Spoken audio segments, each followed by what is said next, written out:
నమస్తే అండి. తెలంగాణ ఆంధ్ర వంటికి స్వాగతం. మనం ఇప్పుడు సత్తిపిండి చేసుకుందామండి. శివరాత్రి రోజున ఒక పొద్దు ఉంటారు కదా, వాళ్ళ కోసమే ఇది. ఆ రోజు ఫ్రూట్ సాలడ్ చేసుకుంటాము, ఫ్రూట్ జ్యూస్ చేసుకొని తాగుతాం కదా. దాంతోపాటు దీన్ని సత్తిపిండి అంటారండి. ఇవన్నీ వేసి చేసేదాన్ని తెలంగాణలో చేస్తారు. మా అత్తమ్మ చేస్తుండే, నేను కూడా చేస్తాను. ఎందుకంటే మా ఆయన కూడా ఉంటారు, ఒక పొద్దు ఉంటారు, అందుకని నేను చేస్తాను.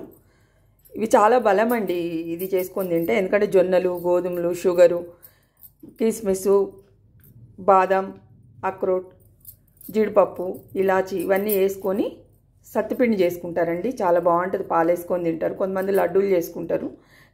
మేమైతే పాలు వేసుకొని తింటాము. 1 గ్లాస్ జొన్నలండి, 1 గ్లాస్ షుగర్ అండి, బాదం అండి, జీడిపప్పు, అక్రోటు, కిస్మిస్ అండి, కొన్ని వేసుకున్నా. ఇలాచి, బాదాము, జీడిపప్పు వేయించుకోవాలండి. ఇవి 2 కూడా వేయించుకోవాలండి. కడిగి బాగా పొయ్యి మీద సన్న మంట మీద వేయించుకోవాలి. కానీ నేను వేయించకుండా మీకు తొందరగా అయిపోయే పని చెప్తాను నేను. మైక్రోవేవ్ ఉంటుంది కదండి, దాంట్లో కడిగి ఆ గిన్నెలో పెట్టేస్తే మనకి దాంట్లో ఏగిపోతాయండి. తర్వాత మనం చేసుకుందాం. చూడండి, నేను మైక్రోవేవ్ గిన్నె తీసుకున్నా అండి.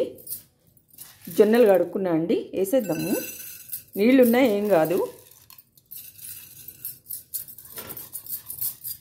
ఫస్ట్ జొన్నలు పెట్టుకుందామండి.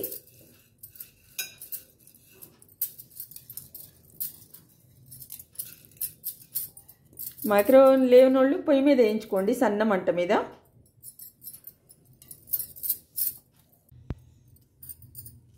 చూసినా అండి, మైక్రోవేవ్లో పెట్టినా అండి నేను. మనం ఇప్పుడు ఇది ఆన్ చేసుకుందాము. 4 నిమిషాలు పెట్టినా అండి, చూద్దాము. ఏగకపోతే మళ్ళీ పెట్టుకుందాం మనం.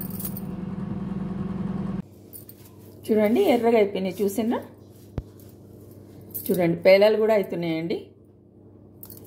ఇట్లా ఎర్రగా కావాలండి. నాకు 11 నిమిషాలు పట్టిందండి ఒక చిన్న గ్లాస్కి. ఇట్లా మనకి ఎర్రగా కావాలండి. ఇప్పుడు మనం గోధుమలు పెట్టుకుందామండి. చూడండి, గోధుమలు కూడా వేస్తున్నా. చూస్తున్నారండి, గోధుమలు కడిగి దీంట్లో వేసేసుకున్నా నేను. ఇప్పుడు మైక్రోవేవ్లో పెట్టుకుందామండి. ఒక 5 నిమిషాలు పెడతా అండి. ఏగకపోతే మళ్ళీ ఒక 5 నిమిషాలు పెడతాను. చూడండి, ఏగిపోయినాయండి ఎర్రగా. జొన్నలు, గోధుమలు అండి, ఎర్రగా వేయించుకోవాలండి. బాదం, జీడిపప్పు, ఇలాచీలు కూడా కొంచెం వేడి చేసుకున్నా అండి, తొందరగా నలుగుతాయని. ఇవి కూడా ఏగినాయి చూడండి. చూడండి, వేసేస్తున్నా చూడండి. అక్రోట్ కూడా.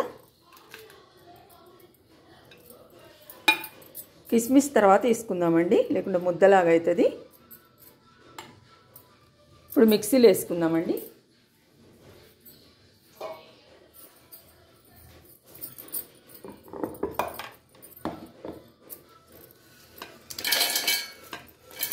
అన్నీ ఒక్కసారి వేసేసుకోండి.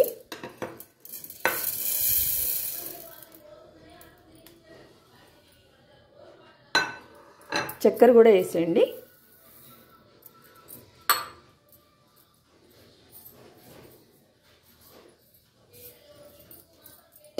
మిక్సీ పట్టుకుందామండి. చూడండి, సత్తిపిండి రెడీ అయిపోయిందండి. జొన్నలు, గోధుమలు, డ్రై ఫ్రూట్స్ చేసుకున్న పిండి అండి ఇది. చాలా బాగుంటుందండి పాలు వేసుకొని తింటే. లడ్డూలు కూడా చేసుకోవచ్చండి. చూసినరా, ముద్దలాగా కూడా వస్తుంది. కొంచెం నెయ్యి వేసుకొని లడ్డూలు చేసుకున్నా కానీ మనకి నిలవ కూడా ఉంటాయండి. 15 రోజులు ఏం అసలు పాడు కావు. చూసినరా, కానీ మేము పాలు వేసుకొని తింటామండి. చిన్నపిల్లలకు కూడా పెట్టొచ్చండి. పాలు వేసి పెడితే చాలా బలం కదా. ఎందుకంటే దీంట్లో గోధుమలు, జొన్నలు అన్నీ ఉన్నాయి కదండి. గిన్నెలో తీసుకుందామండి. ఇప్పుడు శివరాత్రి ఒక్క పొద్దుల రోజున కంపల్సరీ చేసుకుంటామండి మేము. మా ఇంట్లో అందరికి ఇష్టము. లేదంటే బెల్లం వేసుకున్నా సరే అండి. నేను చక్కెర వేస్తాను, అందుకని నేను చక్కెర వేసినాను. చూసినరా ఎంత బాగా అయిందో. మీకు నచ్చుతుందనే అనుకుంటున్నానండి. జొన్నలు, గోధుమలు, బాదం, జీడిపప్పు, ఇలాచి, అక్రోటు, కిస్మిస్ వేసినా అండి. అన్నీ వేసుకొని చేసుకున్న సత్తిపిండి అండి ఇది. చాలా అంటే చాలా బాగుంటుంది. కొంచెం తీసుకొని పాలు వేసుకొని తింటే చాలా బాగుంటుందండి. చేసుకొని తిని చూడండి. మీకు నచ్చితే నాకు కామెంట్ పెట్టండి. ఉంటానండి. నమస్తే.